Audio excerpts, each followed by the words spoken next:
Bonjour, un petit tour à Wörthersee, la Ferrari P45 Competition, les pilotes Red Bull dans la piscine et la branchitude by Peugeot, c'est le programme alléchant de ce mercredi.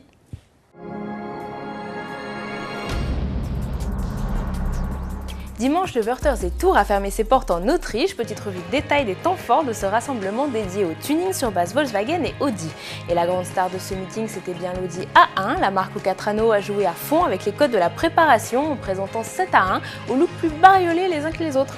De la version jaune Follow Me en passant par là un fashion aubergine ou la Hot Red aux couleurs du Bayern de Munich, Audi a prouvé que la préparation était définitivement une spécificité germanique. Cependant, ce lin doté d'un kit compétition sera disponible en concession. Elle y retrouvera la Golf GTI Adidas. La marque de sport allemande signe une série limitée de la plus célèbre Golf à ses couleurs rouge et noir. Sous le capot, Volkswagen a conservé le moteur 4 cylindres de 2 litres et de 210 chevaux, tout comme sur la Golf GTI Excessive.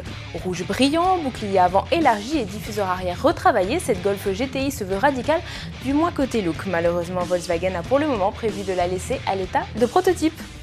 On reste dans le domaine de la personnalisation, mais poussé cette fois-ci à l'extrême avec la P45 Competition.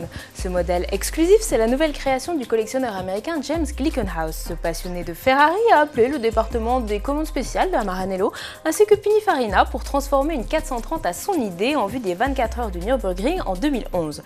Sur ces images, vous découvrez les premières esquisses du futur modèle, des photos exclusives obtenues par notre collègue de sportauto.fr, Laurent André. On espère découvrir en carbone et en gomme la P45 Competition au Mondial de Paris. C'est là qu'il y a 4 ans, James Glickenhaus avait présenté son premier modèle fait maison, la P45, basée à l'époque sur une Enzo. Petit retour sur le Grand Prix de Monaco qui se courait dimanche. Red Bull a signé un doublé avec la victoire de Mark Webber devant Sebastian Vettel et les deux hommes ont fêté comme il se doit ce beau résultat sur le pont du yacht Red Bull amarré dans le port de la Principauté avec un final dans la piscine.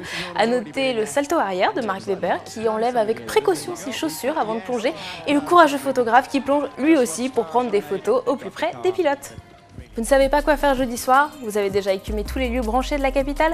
Peugeot a la solution. La marque au Lyon lance ses soirées très privées baptisées Blue Box Sounds by Peugeot. Le principe est simple, rassembler des gens branchés dans un lieu insolite. L'édition de la semaine dernière avait lieu dans un garage du 15e, le tout avec une programmation musicale signée Radio Nova.